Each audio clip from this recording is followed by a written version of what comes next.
Bonjour Claude. Bonjour. Alors, tu diriges un orchestre depuis un certain nombre d'années, depuis au moins pratiquement une cinquantaine d'années. Je l'ai constitué, disons, au milieu des années 60. D'accord. Et ça donne suite à un orchestre qui était très analogue, puisque j'ai repris les mêmes arrangements, qui lui avait joué en 1950, avec Boris Vian à la trompette à ce moment-là. D'accord. Alors, on va reparler de cette période. Donc moi je suis venu vous écouter hier soir, j'ai passé un bon moment et ça avait vraiment l'air d'une réunion de copains et malgré tout vous bossez très très très sérieusement. Oui c'est ça, c'est un blues en mi bémol, tout le monde joue, simplement je voudrais que ce soit Fernand qui joue en dernier, puisque après le deuxième chorus de Fernand, on reprend au da capo avec l'introduction de piano. D'accord. C'est clair ? Eh bien, on y va. It's very clear. Allons-y. Quatrième temps. Quatrième.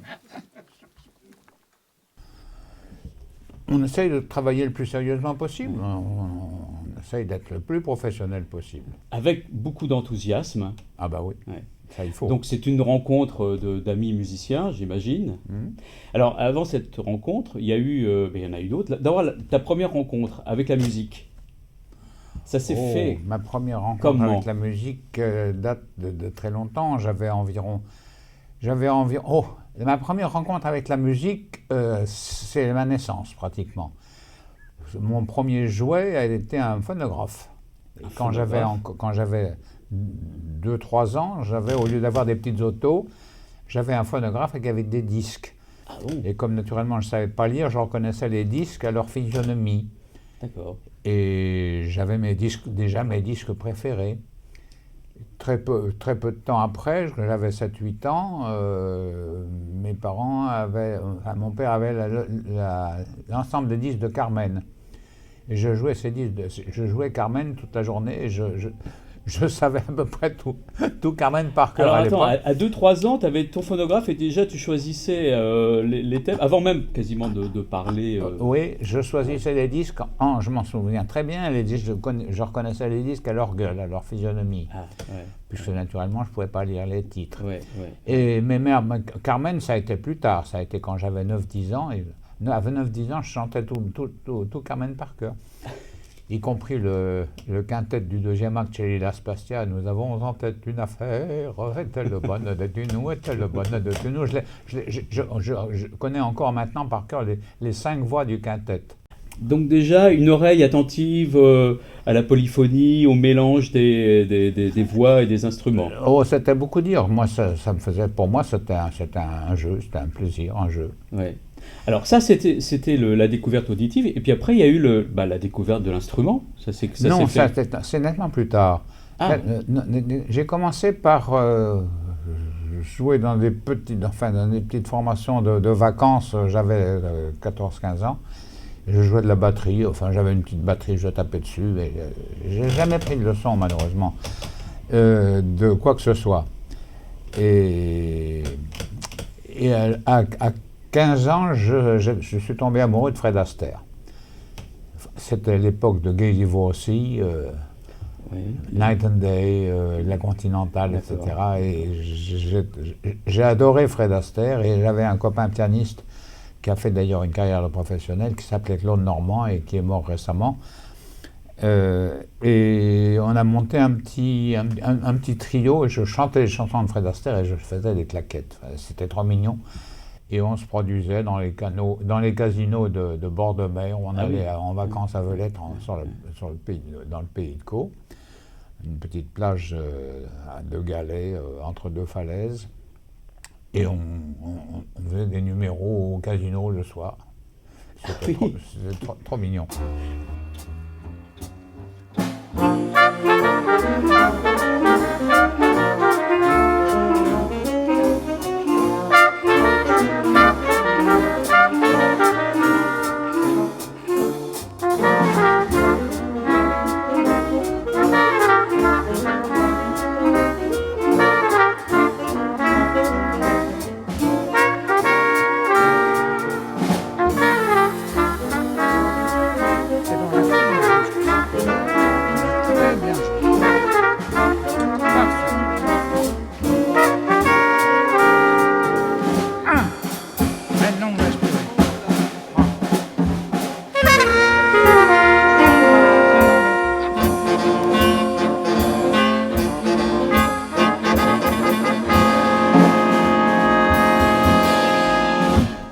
m'a dit tout à l'heure, la clarinette, tu as commencé assez tard. La clarinette, déjà, je l'ai commencé à 18 ans. Ah oui. Et j'ai été complètement autodidacte, au point que j'avais donné un concert à Grenoble, où je jouais Finesse, qui est un morceau qui était joué par Barney Bigard à l'époque, et un morceau qui montait très dans l'aigu très, très, très élevé. Et j'ai donné donc un concert à Grenoble, c'était en 1942. Et après le concert, il y a un des spectateurs qui est venu me voir et qui m'a dit, vous savez, là, quand vous cherchez à monter, alors moi, je montais en ouvrant tous les trous que je pouvais trouver. J'ouvrais tous les trous possibles, j'arrivais à monter jusqu'au contrefort. Et il m'a dit, mais il y a un autre système qui consiste à jouer dans le suraigu. Il y a un système du suraigu que j'ignorais complètement parce que personne ne me l'avait jamais dit. Tu apprenais tout seul sinon? Oui. Ah oui.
Beaucoup mieux.